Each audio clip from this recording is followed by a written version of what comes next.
All right, Philip. Philip, where'd you grow up? Where are you from originally? Downtown Anaheim, way before Disneyland was built. Really? Tell me about your family growing up. Well, it was started off cool. We were in a gang neighborhood when I grew up, and my dad was a bricklayer, and so he moved us to another part of Anaheim. Figured, I'd be away from all the gang relatives and activity going on, and it seemed like it was going okay. And then there were 6 of us kids. I'm the oldest of 6. I used to watch that TV show Father Knows Best. See the mom, dad, 2 kids and a dog, and I just loved that life on TV. But at home it was a little bit different like that. My dad would literally partied every weekend and was gone, and then I could hear him arguing with my mom, and the fighting started. And next thing I know, at 10 years old, I'm watching my dad grab my mom by the hair and throw her across the room against the wall, and I'm still processing it, thinking that my mom must have done something wrong to deserve all this. And then it got a little worse, and then I see a lady comes to the house, and they said she's our housekeeper, but it didn't look like my dad and her were cleaning house together. It looked like they were playing house together. So the next thing I'm dealing with in my own mind as a young kid is, my dad's with another woman here. And once again, blaming it on my mom, needed somebody to, be a victim to. And then my dad leaves and moves out with this woman, and she has 2 kids, and they live locally. So I'm looking for love, I'm looking for help. So I go to the corner, and the neighborhood fellows who are a little older than me said, smoke this, drink this, and that'll take away your pain. And so, as an almost teenager, I was just, smoking weed and sniffing glue and, doing a lot of alcohol drinking and taking reds and whites and all these combinations of, 8 balls of back in the 50s.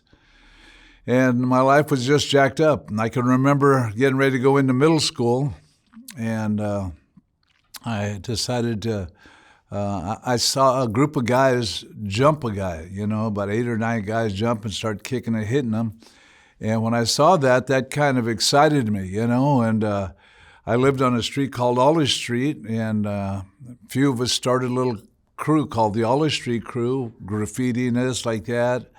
And back in the days, we weren't shooting at each other. We were just fighting all the time, and we were always doing group therapy on one person.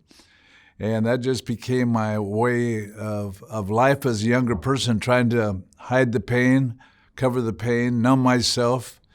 And it was miserable. My life was miserable. I got a taste of some love drug, what I call it now, at 15 years old.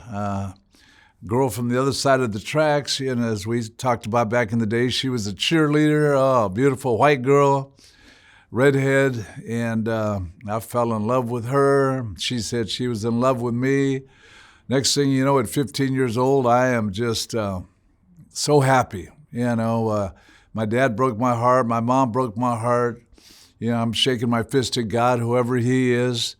And but now I got this girl. We're on the phone 3 hours, 11 o'clock till 2 in the morning talking. And then I tell her to hang up. She tells me to hang up. And it was a beautiful thing. I was happy and at peace. I thought, I'd found what I was looking for at 15 years old.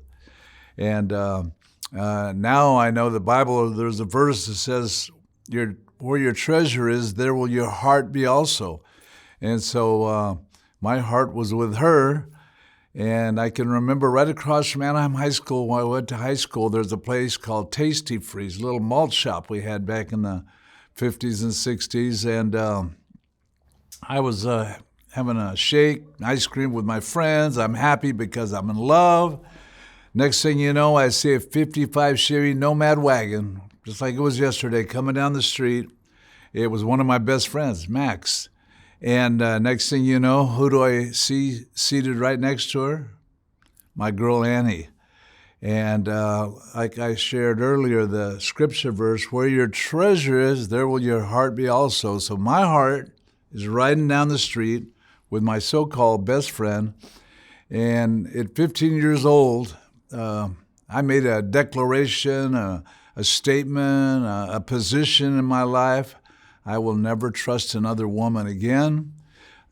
Just went to war with the world. I was just pissed off at everybody and everything. And that chip on my shoulder was the monster. And nobody could change the way I thought. I spent the next 15 years, and I started that little crew, Olive Street crew, when I was young. And then I got a little older. I started in high school a group called the Sardonyx, which means death by laughter. Got that crew, and then as soon as I hit my 20s, I got busted for marijuana, and back in those days, it was a felony, so they gave me a year in jail. So I went in kind of a flower child, came out a wannabe thug. So the next thing you know, I started riding a motorcycle, a Harley, and I started a group called The Boys. So I was always starting things. That's one thing in my life I can look back and for whatever reason, I'm a fire starter, I'm a shaker, a mover, make things going, lived 99 lives.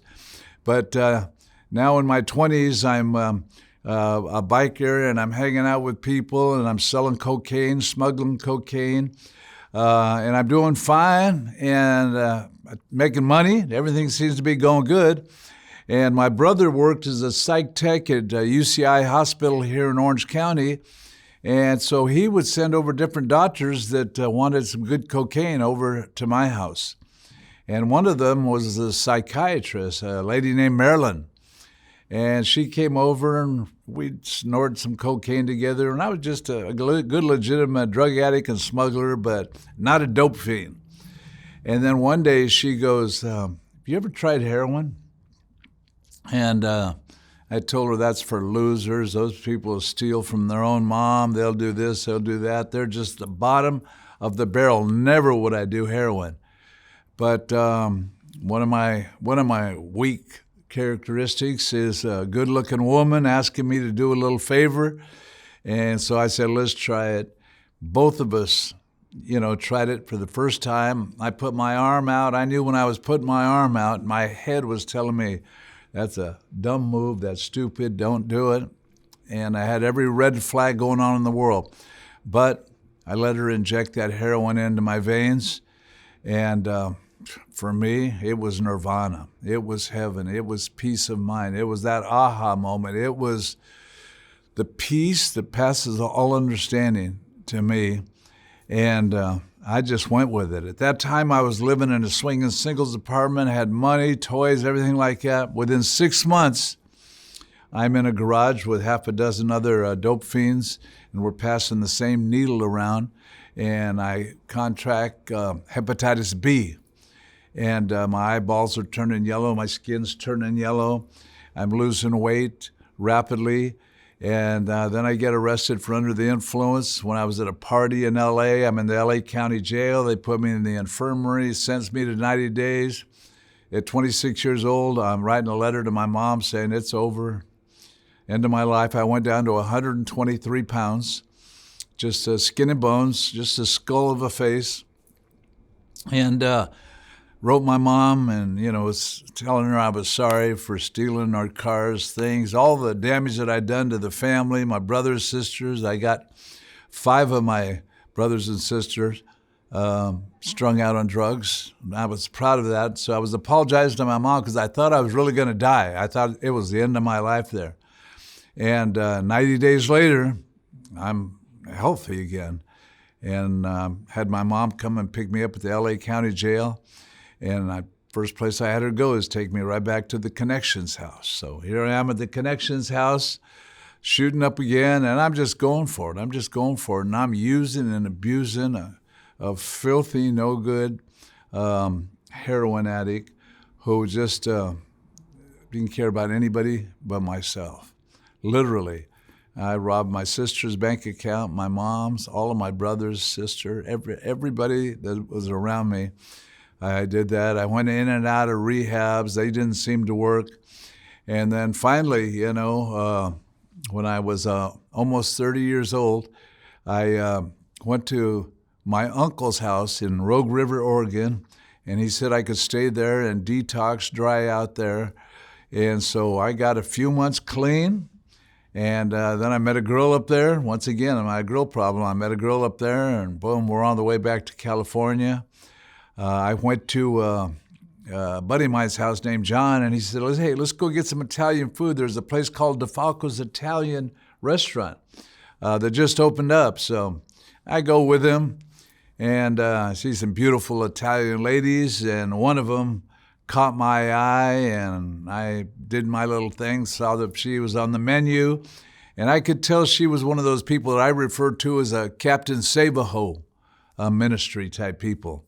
And I was that hoe that she was going to save. I knew she's one of those I could talk out of stuff, and she'd feel poor puppy dog for me.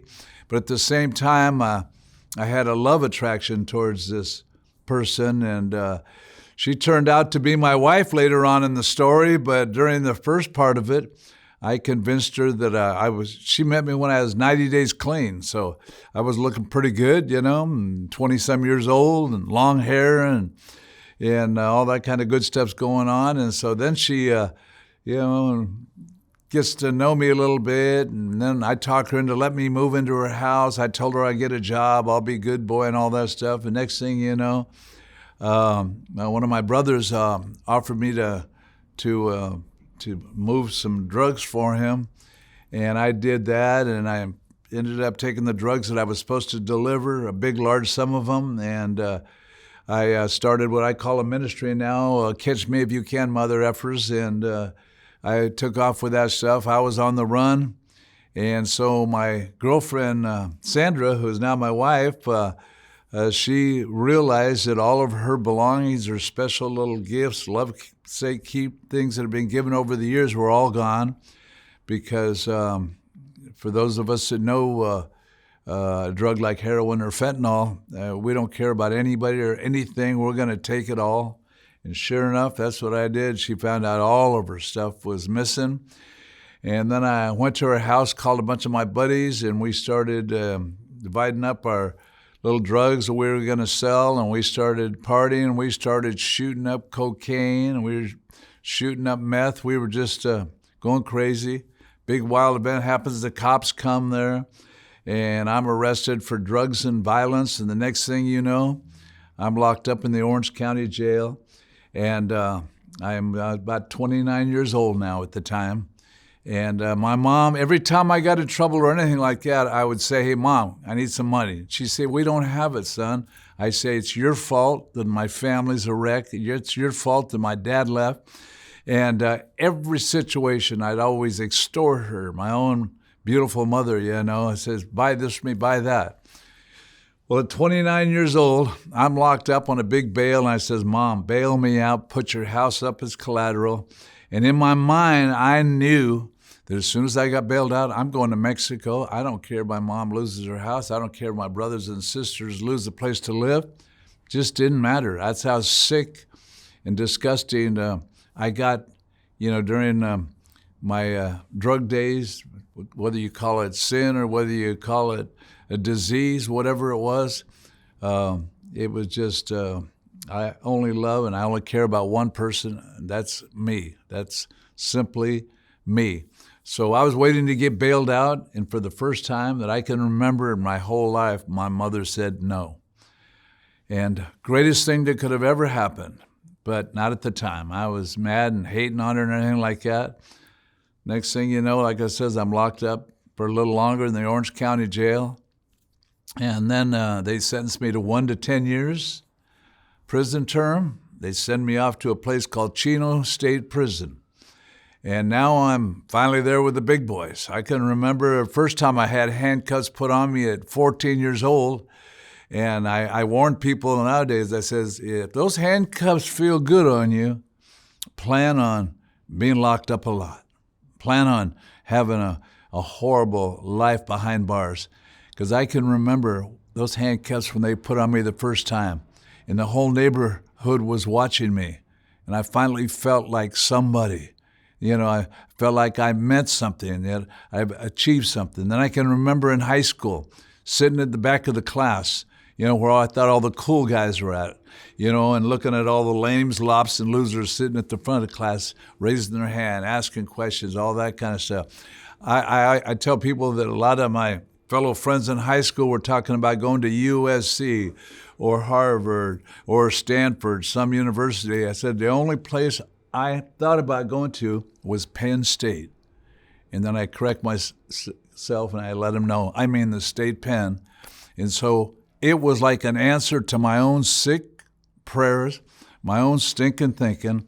I end up over there now. I'm in Chino State Prison. And I got time finally. I detoxed off the drugs. I've got a few months in. I'm clean. Nobody's talking to me. My girlfriend, Sandra, hating on me. All my brothers and sisters, everybody's glad I'm locked away. And here I am at Chino, and I went to an AA meeting. And they talked about a higher power, so the first time I started thinking about God. And then there's one of the jailers. He comes walking through the cell module, and he says, hey, any of you boys want religion, walk on down the hall. So over at Chino, they have a little chapel where Sundays they do a little chapel service for all the inmates. And so one of the cellmates of mine said, hey, let's go to it. So we went to that little chapel, and there was a man named Glenn Morrison who stood up there, and he talked about this peace. He talked about this forgiveness. See, I'm one of them people, I was always looking for a good deal, but this deal sounded too good to be true when he says, hey, God will give you peace in prison. And at that time, like I said, I'd burned everybody that I said I loved, and now I got an opportunity to get peace while I'm locked up. And then the preacher said, anybody who would like to give their life to Jesus, stand up. And inside I was going, hell no. Last thing I'm going to do is let all these other characters in here think that I'm some weak-kneed loser Christian, because that's what I thought about Christians at the time. But something inside of me, now I know it was the Holy Spirit of God, had me stand up, and I gave my heart to God that day, and I don't even know what that means. I didn't know what that means. I just know that he said, anybody who would like to give their heart to Jesus, stand up. And that was the boldest move I'd ever made in my life. The first time I can remember making a good choice in my life is I stood up there. I felt empowered with something. As Jordan Peterson, this a real smart guy, he talks about it. 12 rules to life. And number one rule, he says, to stand up straight, shoulders back. That's how I felt that day when I stood up to give my life to Jesus. So the next thing you know, man, I'm back in my cell and I'm playing it low profile because I'm a brand new believer in this God that I don't know, I haven't seen. I really don't believe everything yet. But sure enough, somebody came up to me and said, hey, were you just jiving that preacher? Or did you really mean it when you said you're giving your life to God? And I looked at him and I said, yeah, I meant it, and I'm going to do it for the rest of my life. Once again, these words that were coming out weren't the natural me. It was something supernatural inside of me. So I'm back at the cell. I caught me a Bible, started reading it, and I find out there's a guy named Paul who has spent a good time of his life in prison, and he wrote half of the New Testament of the Bible. So Paul's talking about praising the Lord at midnight. So I started praising the Lord at midnight. People in the morning time, my whole attitude just totally changed, People going, hey, where are you going? I'm getting ready to go down for breakfast this morning. And the other inmates go, what do you mean? That's slop. That ain't breakfast. What kind of inmate are you? I go, well, to me, I'm having breakfast. Because even the food started to change, And then I'd be out in the yard exercising. Then I'd tell my fellow inmates, hey, I'm going back to my bedroom. And they go, what do you mean bedroom? That's a cell. What do you mean? And I go, the Bible says we're seated in heavenly places. So here I am. I'm a brand new believer. I started a group called God's Gang because we're rough around the edges. We're not going to let anybody punk us. We're saved, but we're not soft. And so, boy, this was back in the 70s. This was going on. Here we are. And there was a few others that I was inspired by, who were powered by Jesus, and just a bunch of bad boys coming together. Even till this day, my wife calls me the Dennis Rodman of Christianity for some reason, a little bit different than the normal character. So here I am. I spend the next couple of years and I become a model prisoner. They let me out. I come back to the streets. They send me back to Orange County. And I find a little church to go to, me and my wife. By this time, I forgot to tell you, this woman that hated my guts, this one I met at the pizza Italian place like that, she saw the change in me by letters that I had written to her. I was talking to her. I got peace in prison. She goes, I'm miserable out here. How come you got peace? She came to visit me just to look at me, and she goes, you're a new guy. You're a new man, and I'm with you. 7 months later, she married me in prison. Beautiful thing. Had the other inmates singing a good song, our little God's gang, But when I got released, hit the streets looking for a church, I talked to a pastor and told him, I got this desire to learn more. So he hooked me up, sends me to a Bible college. Next thing you know, I'm in a Bible seminary, and they got me wearing a suit and tie every day because those are the rules of this Baptist Conservative Bible College. And I believe God knew I needed some structure in my life, so here I am going to Bible college, and the professor in psychology said, hey, I'd like to hire you to work in my church. So here I am. I get hired as what they call extended daycare worker, which is a big name for babysitter for the kids in the Christian school, before school, lunchtime, recess, playtime, and all that stuff. But I knew I was going to work my way up, and sure enough, like I said, I ended up becoming the youth pastor, assistant pastor, and one of the co-pastors of this Baptist church back in my hometown in downtown Anaheim. So I'm bringing people to church, but everybody I bring to church is girls with their asses hanging out, their boobs hanging out, people that are drunk, people that are high. And my fellow Baptist parishioners and other pastors said, this is too much. The people you're bringing, you got to bring some tithers, some people with money. The women you're bringing are, hitting on our married men, And so they just basically, in love, said, you need to move on and start your own ministry. So in 1982, it was 4 years after I got out of prison, I was trained up now, and I started my first church called Set Free, a place for addicts, misfits, losers of all kinds. I mean, we took them all in, We had every kind of four-footed beast, creeping, crawling thing coming into our church. And so this is cool. So now I'm in downtown Anaheim, 2 blocks away from City Hall. The police, everybody know what I'm all about. So they're wondering what we're up to. So I got the eagle eye, the evil eye. Everybody's watching what I'm doing. And I'm taking people off the streets, take them into our house. I'm working with gang members. I'm working with bikers because that's my background is a biker. And next thing you know, like I says, we got a little warehouse right in downtown Anaheim. And we're feeding people, housing people, loving on people. And then I get a little piece of property in Paris, California. We put a couple trailers on, and that's our detox ranch. We didn't have any physicians. We didn't have any of these, they're bipolar or borderline personality. No, the diagnosis on everybody is she's crazy, he's crazy. Here's a tweaker trailer. We'll give them some things to take apart. Here's a heroin addict trailer. We'll give them a bunch of sugar over there. And lives were being changed at our ranches. And I mean, we're breaking all the rules. My kids got into hip hop. So now I said, hey, you can't be doing that NWA stuff around this church house. Why don't you change the lyrics? So seriously, in 1985, right about then, we were the first church having hip hop, and every church around. I went to a Baptist Bible college, so I named our church when we started out was Set Free Baptist Church. And the other Baptists say, you got to take the Baptist off of that because you ain't no Baptist because you got that hip-hop music going on. You got breakdancing in your church.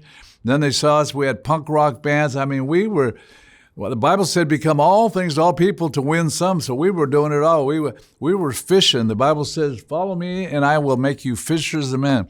So basically, no bougie fish is set free catching. We got the carp. We got the the bottom feeders. We got the ones other people don't want, but it's cool. And now I've got a bunch of bikers come to the Lord, and some of my guys, a guy named Biker James, my brother Billy, started a group in our church called Christ's Sons in 1983. We had our first biker group there, and we made them all ushers. So when you came to church, you got a hug by somebody in leather, somebody who was a biker. They've always been the bad boys. So we're growing and growing, and it's a street ministry all the way. Like I said, lowrider cars, you name it, And to be able to get the gang members, because I had so many people living with us, and at that time, the Rams were in Anaheim, so we even had football players come into our detox program. So we challenged every gang in Orange County in our area to a football game, basketball game. We'll play you in anything. If you win, we'll buy you a keg of beer. If you lose, you're going to come to church for one time. And we beat everybody and everything. We were just doing, I found out, like I said, I never have asked for permission. I just asked for forgiveness, because I'm going to do what I'm going to do. I didn't see anybody else doing it. And Jesus says, go out, go ye therefore everywhere. And so that's what we were doing. Like I said, the punk rock concerts were going off. And then we really shook up our Christian world when we had dances on Friday night. Because Christians ain't supposed to dance. Man, according to some people, Christians aren't supposed to have fun. But like I said, I broke those rules over and over. And then, a new life change thing comes in the late 80s. A lady and her husband named Paul and Jan Crouch at that time owned, and their kids own it now, it's called Trinity Broadcasting Network. Biggest Christian network in the world. I mean, back in the 80s there, you scroll, you're going to get there. There wasn't a million channels like there is now. You scroll, you're going to go to TBN and accidentally get on that. Anyway, so the owners of them, they come to me, some street guy, loser, ex-dope fiend, all that kind of stuff, a felon, and they come to me and say, how can we help you? Because when people call our big corporation, we send them to you for housing. We send them to you for food and clothing. How can we help you? So it was just amazing. Boy, the way God brought them to me, they said, what can we do for you? And I said, well, I always need room for people. So they bought us a big house right across the street from our warehouse. We filled it up with people, and guess what they did? They bought us another house. We filled it up with people. And then guess what they did? They bought us another house. And every place they had a full power station in Chicago, Texas, different part, Colorado, different parts of the country. I think they had 8 full power stations. Every place they had one, they let us have a ranch to be able to send people to detox. In a place in Texas where we had a ranch, they gave us 60 acres, and they'd be on TV going, hey, can you send the set-free kids some horses? That'll help them. Can you send them some farm animals? And sure enough, this network of millions of viewers, boom. And then it's the blessings of God, but I hadn't learned yet all those blessings. Be careful. And all those cool things. What goes up, I've heard, must come down. And it reminded me back as a young kid, Jack and Jill went up the hill. What happened to them? They got jacked up. What about Humpty Dumpty? He felt they couldn't back. I'm going, my gosh, those things that happened. But here I am. I'm excited because it's happening quickly. I'm out of prison. Now I'm a pastor. Now I'm a leader. Now I'm an outreach guy. And now other people are wanting to start similar things like Set Free. We had people from Gold Coast, Australia, Manila, Philippines, Beijing, China, people wanting to do what we do. And I gave them permission. Hey, you can start a Set Free. Hey, you can start a Set Free there. And then final climatic time of this, Paul and Jan Crouch asked me, we'd like to give you a station, 28 minutes and 30 seconds on our network. You pick the time you want it to air. Man, I picked Friday night, 11:30, because I want all the creepers. I want all the non-sleepers. I want everybody, who I know nothing's open after midnight other than liquor stores and lakes. I want that crew to be there. So they gave me a program. Normally people pay a fortune for that. People beg to get. They get in line for that. And here I am, this dirty, no good old dope fiend who's getting blessed. And seriously, Not everybody's going to believe this, but I got VHSs, I got videos, because back in those days, there was no telephones. But back in those days, in our warehouse, the cops, the fire department, the code enforcers were coming because we had too many people coming to church. Too many people. We packed out, had over 1,000 coming, rented the building next to it, had over 2,000 coming, rented the building next to it, had over 3,000 coming. You know, and this is a building with no sprinkler system and all that regulations. So we're getting in trouble by the city for too many people coming to church. And the chief of police, he was praising us when we were small, but now he's going, what happens, Pastor Phil, if you decide to go the wrong way? They're all going to be following you. Because when you would pull up to our church on a Sunday morning, you would have to park 2-3 blocks away, and you see people walking in groves, in groves. People would come early in the morning, they would leave late in the afternoon. Then it got so blessed by God that people would save seats on Saturday night for Sunday morning service. And this isn't any kidding. It just was something God was doing there. And here I am, like I said, I'm helping start other stuff. I'm helping do this. But at the same time, every time people would come to me and go, man, what a cool thing you're doing. And I would say, hey, this is God doing it, you know. But the trouble started happening when I started believing I had something to do with it, because I learned pride goes before the fall.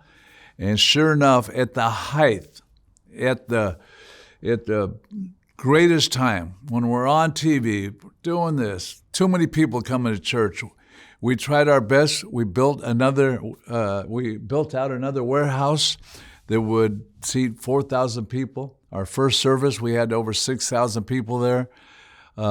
It wasn't working. At that same time, I tell people we're only as sick as our secrets. At that same time, Pastor Phil, Dr. Phil, the chief, the leader of the pack here, has got a little side action going on. If you don't know what little side action is going on, maybe at 3 a.m. you'll figure out what I'm saying. But I got sin going on in my life, and I'm playing with fire. And I let the church know we're going to have our final meeting, and it's in a place called Glover Stadium. Seats almost 8,000 people, and we almost filled it up. And I said, it's going to be our final service. This was in 1993. And during this time, I was being accused of being a cult leader. People were trying to compare me to, everybody you can think of, that in a negative way. And then I'm having a little affair on the side here, and my life is falling apart. So I announced to the stadium, man, I'm spiritually bankrupt. I'm a wreck. I'm out of here, and I'm doing the best thing I can for you. And I really felt I was being a blessing by me checking out of the picture. I had no idea that I was, some people with abandonment issues, some people that just, this was their life now. They'd been with me. And this is, like I said, it started in 82, and this is in 93, 11 years later. And all those that started this with me were still with me. We had a faithful group. We were helping change countless lives. It was a beautiful thing, but I was done. And I said, man, I'm out of here. And sure enough, man, I packed up, took a small group of us, and I said, I'm going to move to Venice Beach, because I'd been to Venice all the time. We do concerts out here. I said, I can blend in. So I moved to Venice Beach. I set up 5 tables on the boardwalk, start selling incense, because I'm done with ministry. I'm pissed off at God. I'm a biker. I was invited by all the top outlaw clubs to join with them, because they knew that I was out of the ministry now. They knew I was done with God. And I took a beautiful van that I had. It used to say, train to serve Jesus. I took off all that, and I put shit-faced and pissed off. I had a license plate that used to say biker for Jesus. I took that off, and I put a license plate that said chief, and then underneath that of sinners. And since 1993, 94, they've called me the chief, because that's how I felt about myself. I was upset with everything Christianity had to do down at Venice Beach. Got a few ladies left in my little thing. I got them wearing their hot pants and selling incense and oils for me to be able to pay the rent. And while this is going on at Venice Beach, I'm in one of the bathrooms. I hear a knock on the door and somebody going, "Pastor Phil, is that you in there?" And I go, "What?" And they said, "Could you pray for me?" Yeah, I wanted to pray they'd die. That's where my prayer life was at. But I got out and I prayed for them. And I stayed bitter on Venice Beach for almost 4 months. And I had a crew that stuck with me. They wouldn't leave. And every day they'd wake up and they'd ask me, "Hey, Chief, are we still mad at God?" "Yeah, we're still mad at God." And then I get a phone call from a guy that's a pretty famous pastor in the Christian world from Phoenix, Arizona, named Tommy Barnett. He calls me up and he says, "Hey, Pastor Phil, I'd like you to help me start a church called the Los Angeles International Dream Center, and with my son." And he says, "I need your help." And those words, I was dead on the street spiritually. Those words breathed life into me, just that somebody needed me, after all the shit that I'd done and all the lives that I'd hurt and all the pain that I caused to people. He says, "I need your help." And I said, "Well, I'm not going to be able to do much, but yeah, I'm with you." He moved me to Echo Park, Hollywood, LA area, and he bought a building, the old Queen of Angels Hospital, off the Hollywood Freeway in Alvarado Street, just a gigantic facility on 10 acres. And he goes, "I want to start a church here, and I want you and my son and me to do it." And so in 1994, that was the same spot they made a movie called Training Day, because the gang activity was so heavy. And they wanted me to come in because I worked so good with gang members and other people like that. So we, right there at the Dream Center, it's now probably one of the most famous inner city church plants in the world. And I went there, spent the next 2 years there, brought about 300 of my soldiers back from Orange County to LA, and built this beautiful place. And it was just going strong. And then 1998 comes along, and I got a lawsuit calling me back to Orange County. 3 women calling me a cult leader, says, I brought the devil in their lives, and all these accusations. And I spent the next 2 years, front page, cult leader, Pastor Phil, fighting those charges, ended up beating all those charges after 2 years. So in 2000, started Set Free Churches again in Orange County. Things are going great, building churches, all that kind of stuff. I changed our group from Christ's Sons, another group called Trained to Serve Jesus, Set Free Soldiers. And as I got the more motorcycles going, I said, "Man, you know what? I want to get an elite group of bikers, that we do. So I'm going to get a group called the Set Free Soldiers."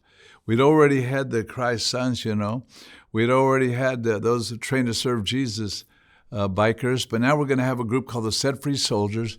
And this was before Sons of Anarchy came. So people had never seen a group like this group that I started in 2000. All black bikes, all FXR models, all just cool looking as can. We had a patch, Set Free Soldiers. And when you're going to go into the biker world and get a patch, you got to get permission from the higher ups in the outlaw clubs. But I passed that. Once again, just do it, ask for forgiveness later. And we started a group called the Set Free Soldiers. Man, what a cool, I got to admit, you can see the videos on YouTube. We were doing them way back when, and just the coolest bikes, coolest cats, everything like that. But I started losing touch again, like I says, with my Christian world of what I was supposed to be doing. And I said, "Man, we need a little clubhouse." So I actually bought a nightclub, Costa Mesa, Newport Beach area, called the Tiki Club. We named it the Club Rock after my youngest son. And here I am. What is the pastor doing now? Got a nightclub, What am I doing now? I got a Christian motorcycle club, but they're looking like an outlaw motorcycle club. And people are saying, "Hey, those guys are Christians, but they're badass. Don't mess with them. Remember, they're saved, but they're not soft. And those things were ringing in my ears. I go, yeah, come to think about it. We weren't into any kind of violent, anything like that. Like I said, I trained everybody. I'm a black belt, so I had everybody trained, martial arts and all that kind of stuff like that. But we weren't into fighting with anybody. And so here I am, like I says, we're having a comeback now. Orange County going, set free's going good in Orange County. All those things are happening. And then we're starting to cause a little upheaval in the biker world. And so one day, here we are, 2008 now, and I'm going to ride down to Aliso Beach. We're going to ride down to Laguna Beach. We're going to ride down to Newport Beach. And I've said to people before I was at the wrong place at the wrong time, but believe me, I always knew when I was going to the wrong place. I always knew when it was the wrong time. Here I am, heading down to Newport Beach now. Get there. Guys park by the pier. Some guys go get some hamburgers, this, like that. Me and a few other guys go into a local bar there called Blackie's. Nice little bar right there. We're hanging out there. A few of us are in there going back there to shoot some pool. Next thing you know, crew of guys come in from biggest motorcycle club in the world. And one of my guys misbehaves. Drama starts. It's YouTube accessible. It was a bad day for the set-free soldiers. It was a bad day for Pastor Phil. It was just the beginning of things to unfold. So this is 2008, 17 years ago. Things start to unfold. And the police come, and, I figured it's just going to be a good barroom fight. Little did I know some things happened during that fight that I wasn't even aware of. But the police let us go. Oh, what a cool thing. Now I know that was round one, not a good thing. Not a good thing in the biker world. And so here I am. We have 5 houses on one street in Anaheim.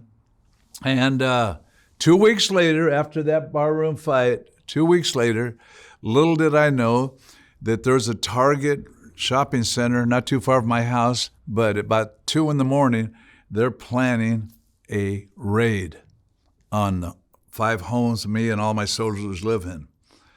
And so they're not surrounding a house, they're surrounding a whole block of houses. 5 different city police departments showed up. Helicopters, dogs, ATF, DEA, because it was before Sons of Anarchy, so they're figuring these bikers are running prostitution ring, weapons, drugs, because that's what bikers do, according to the police so often, try to, stereotype everybody. So they thought this Christian Motorcycle Club, us, who I found out they'd been watching us, surveilling us for 3 years. Little did I know all this kind of stuff, because pride will make you blind. And I was 60 years old at the time when this happened, 60 years old, and I was bench pressing 360. And I was doing this drug called steroids, and I found out later that steroids don't only make your muscles bigger, but it makes your head bigger. And sure enough, 2 weeks later, this raid, oh my God, 5 in the morning, flash grenades hit the front of our thing. The Anaheim's got a tank, it pulled up in front, pulled in front of our house. And I'm telling you, M16s are pointing at us from all over. There's 150 SWAT team members. They were there to get us. And on the helicopters, they got my kids, my wife, my grandkids. They got our soldiers, everybody pulling out in the street. My wife's in a paddy wagon. And this is 37 years after I've been a good boy all these years. Decades now, I've been a good boy. But I've been playing on the razor's edge. They noticed that in my house, I'll have a Mongol motorcycle president walking in the house here, and then there'll be a Hell's Angel president walking over here, and then somebody from a group called Peni over here, and they'll see I have a Mexican mafia leader living in one of my homes there, So, you are who you hang out with. That's the way they thought. I'm out to help these people. I'm out to love on these people. I don't care, outlaws or whatever they are. That's who I go after. But the police didn't see, they figure I'm up to something. If, where there's smoke, there must be fire. All those kind of bullshit type of things, But sure enough, man, they surround that house, and they had me, the last one to come out. Aguilar, okay, come out with your hands up now. And this was crazy. One of my soldiers was with me because we didn't know who it was coming at the door. So at one of our houses, when they opened the door, one of our guys opens up the door with a big shotgun, because we don't know who it is, Could be dangerous and like that. And one of our guys runs out, gets hit by rubber bullets from the cops. It was just a crazy scene coming for Christian bikers, coming for people that don't do drugs, that don't do violence, anything like that, but have the appearance like they could. And they did have an incident at Blackie's Bar, so maybe they are bad guys. And so sure enough, get arrested, and I'm not quite sure what I'm getting arrested for. But all of a sudden I go, I try to call all my guys. We have a little speed dial thing for HC, and nobody answered the phone. Little did I know that all my fellow soldiers were in the jailhouse. So I'm the last one they arrest in there, and we're all arrested on $1 million bail. We're all arrested for gang this, gang that, violence this, attempted murder. I mean, what? I was in shock. I really was in shock. And the next thing you know, it was 9 of us that they arrested. They take us down to the Orange County Jail, and they take us through this little process they call the loop. And like I said, here I am being charged with this attempted murder and all these other charges. And life is not looking good. And humble pie is being served to me, and the Lord is getting my attention. I am getting a wake-up call of all wake-up calls. Like I said, I'm 60 years old now. I'm not some youngster. And my first thing I'm thinking, like I said, is at the wrong place, wrong time. And God said, no, you knew you were going. I gave you plenty of warnings. So while I'm sitting in my cell there, the sheriffs are showing videos all over from all of our YouTube stuff. They're watching all the set-free soldiers, this and that, and we're just doing rides to Mexico, the beaches, all this kind of stuff like that. We have no history of violence. That's not our thing. We just have a history of looking cool and looking bad and getting out there and maybe having an appearance that maybe, but our one incident that we have, our one unfortunate incident that we have, just goes worldwide. Every newspaper, man, it just went viral everywhere because it looks so good in the news. Pastor, Christian Bike Club, fighting with the biggest motorcycle club in the world. What is going on? Brought attention from everywhere, and most of the attention was every preacher who knows me had nothing but negative to say about me. And so here I am, boom. Now we're going to court, and by the grace of God, things came out good. I got put on probation, and one of our guys got sentenced to 8 years. Little did I know, we're not even allowed in our club to carry a weapon, but somebody had a knife. Swung that knife near somebody's head. So it went from, just bodily harm to attempted murder. And it was just a freaky thing, because while I was in the jailhouse, one of the head jailers came up to me and goes, hey, Pastor Phil, you've led a lot of our people to the Lord, a lot of our sheriffs. You've done so many good things. But did you tell that biker about Jesus before you killed him?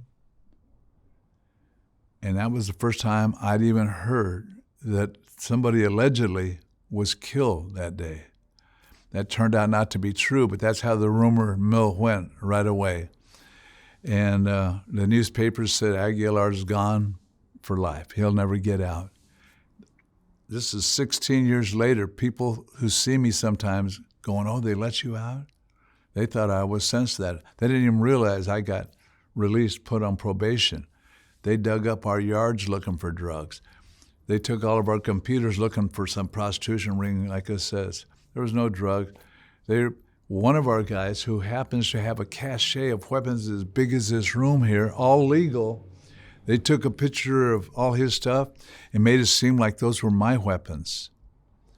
They just built it up so big, and like I said, fortunately, we were set free from that. And now most of the people that thought the worst of me are my fellow pastor friends. So in those homes that I lived in, where we were all set-free soldiers, I needed to do something. So whatever the devil means for bad, God can turn around for good. So in 2010 there, a couple of years after we got arrested, I turned the same homes that were our biker ministry homes, turned them into treatment centers, detox centers to help out drug addicts. And one of the things that I found out is I'm working with addicts 7 days, 7 nights a week, people on fentanyl overdoses, every kind of meth problems, you name it. As I'm working with them and they hear about, and they Google up about my history, it don't seem to bother any of them. And so now I went from being the pastor to, they call me addiction specialist, And I have meetings now and I deal with people and they can Google up and they can research my history and I go, yeah, all that kind of stuff. But that doesn't change it. I call the people I work with, it's an emergency room because they're ready to die at any time because this addiction, this disease has got them. And so now we share a little bit of AA, a little bit of NA, and a whole lot of Jesus A with them. But we're watching God do mighty, mighty miracles. And I would have never been doing these treatment centers, never been able to help all those lives if this wouldn't happen and they would have stripped us of our little motorcycle crew that we were doing. So up to the date now, 7 nights a week, 7 days a week, we have homes where we take people in. Is this a church or is it a program or is it, what is it? It's all of the above. It's everything. On Sunday night, I do a thing, it's called a recovery night. And so addicts come from all over. We give them chips for their time. We have music, we have a DJ, free food. We just make it a party. We come a sober party every Sunday night. Hundreds of people come every Sunday night. Snoop Dogg came a couple weeks ago. Every Sunday night, we have a party. On Monday nights, we have a thing called Wellbriety. It's a 12-step for Native Americans, where the sage, we have the sweat groups, all that kind of stuff. It's their flavor for them, the Native Americans, talking about the great creator and all that kind of good stuff like that.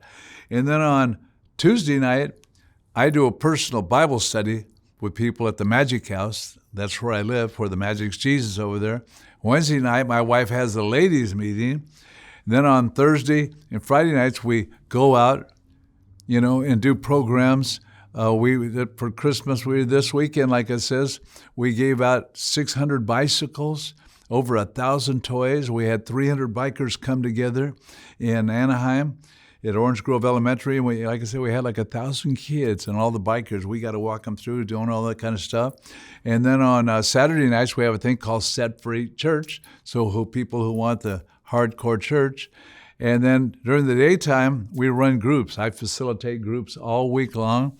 And then we have our set frees that are all over the place. We have them in Montana, we have them in Texas, we have them in Florida, we have them up and down the state here, set frees, but they're geared for the addict, for the gang member, for the bikers, for that world where they can just come as they are.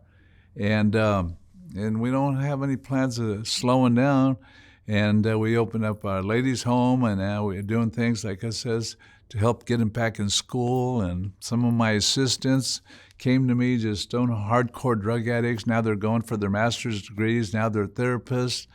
So like I says, I got taken out of the good little Christian world a whole lot. And now addicts is my whole life. And what a cool world. I love it. Like I says, I think it's important for organized religion to be something other than just the conservative churches that we see now. I have a friend. I have one of my mentors. I got a guy named Tim Storrs, one of my life coaches, and I work for Liftoff Recovery and I work for Melrose Recovery, two different places. But these people that mentor me, this life coach, Tim Story, they just get me excited with a miracle mindset. Then I got another one, like it says, David Gibbons. And this guy has a church called New Song. And so on Sundays, I bring all my addicts. They feed them all every Sunday, a whole picnic area. They've even made a smoking area for them and a vaping area, because you got to get that. You got to stop the little rules if you really want the misfits to come in. Take off your hat. You can't do this, can't do that. No, bringing them in, making them feel that they're somebody special, loving them right where they're at, not saying you got to stop that. No, we got a culture we're developing that is just huge like that. That's encouraging. Like how many people are in your gatherings, like on a Sunday or whatever? On Sunday nights, probably about 300 people come every Sunday now. It's a good little group there. Mm-hmm. And then online, man, we got lots of watchers. Lots of people that are doing stuff like that. I've got a guy named Ryan Miller, who shows our stuff, and he's got over 1 million views on his stuff that we do. And then so we do our Sunday nights and our Saturday nights, during the week we show our stuff. So social media part is a cool part. We love it like that. And then when people come, we want nothing. We don't want any of their money. We're not there. There's no hidden agenda. It's just love them. We got a great readers crew when people come. And just like it says, in the average clean time on Sunday nights, I love it, is about 10 days, 12 days clean. So I warn everybody in the crowd, because the girls are looking good, guys are looking handsome now, I warn everybody, not all the fruit is ripe, just coming together, like I said, just because they got 10 days clean, they're working on themselves. But our group, every week, we know some of them are going to overdose that week and die, because the fentanyl doesn't mess around. And to me, it's the coolest thing in the world, because I love just being with those people when you don't want anything but just to love on them. And at this stage of my life, I'm the nicest version of me. And this is great. Like I said, I'm, 77 now. And so You're 77. So I'm in the last inning. Wow. And I'm giving it my all. Every day is Super Bowl day, I don't mess around with it, and so I consider it a privilege to be able to come over here, And it's just a cool thing anyway to be able to share a story, and hopefully something will relate to somebody. But I put my phone number out there. I put it all out there because, like it says, we make our place like that. And if you come to Anaheim and you see our house, it's the only black house in Anaheim. Big old beautiful black house with a big giant red door. And what's the name of it? Set Free Magic House. Set Free Magic House. Yeah. In Anaheim. Google it, Magic House in Anaheim, and it'll take you right to my place.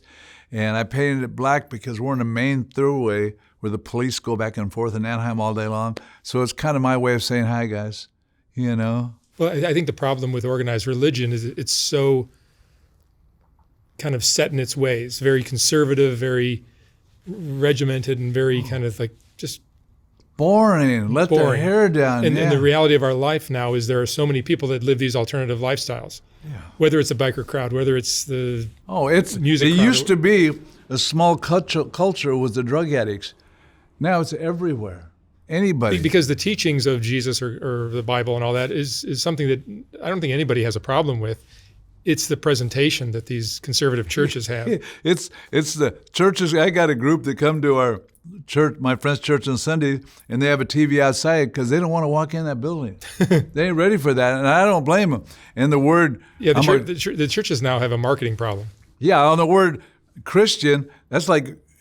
like it says exactly like it's, that's why when you come to our Sunday night stuff like that, we got guys get up there, they say, fuck you, this, it's, hey, we ain't trying to change that type of stuff. We're just trying to get your heart just to open up, just your higher power. Just trust God, But the way Fausto, who's also a member, was telling us that like if an addict needs help and wants help, you guys have open doors for them. Yeah, whether it's housing, whether it's schooling, whether it's drug detoxing, whatever it is. If people don't have money for insurance for drug detox, we got a ranch. We call it Beans and Rice and Jesus Christ. We got something for everybody. We're going to help anybody that come.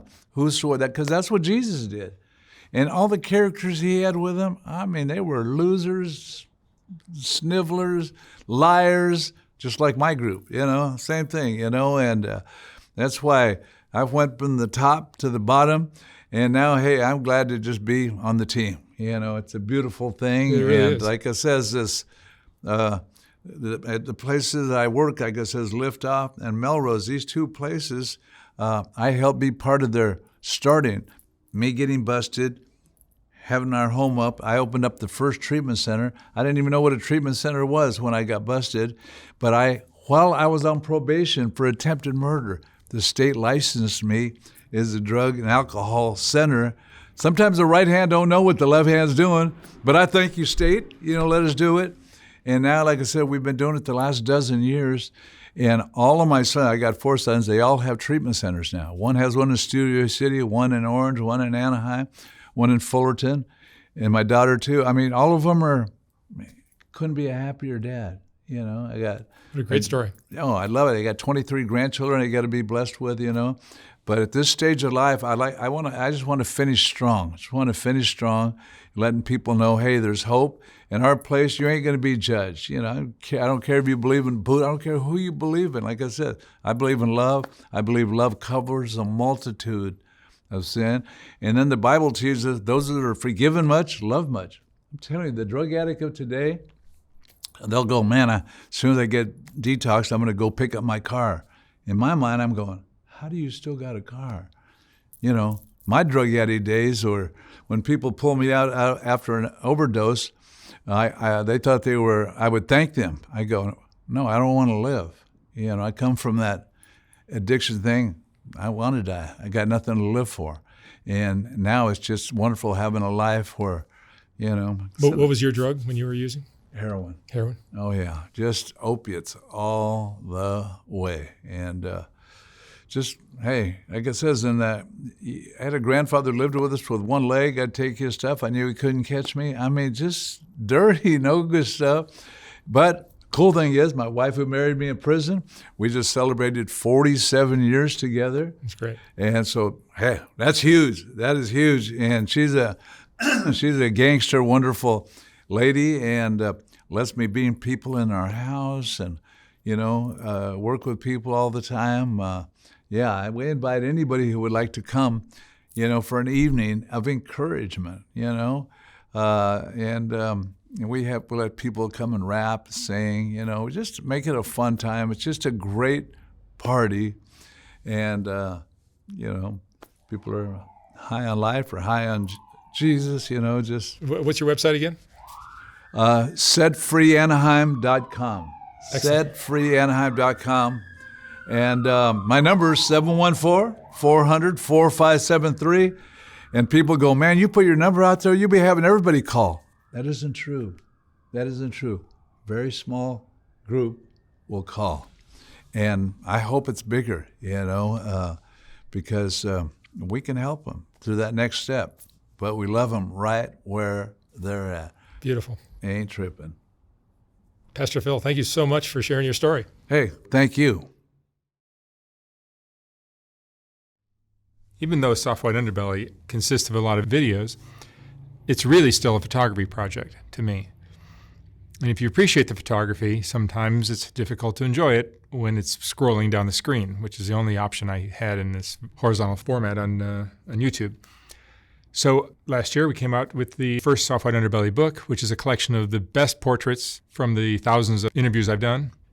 Each portrait in this book is accompanied by an interesting quote from the person's interview. Oh my God. There's more. Wow. These aren't as bad as I thought. I look like a witch.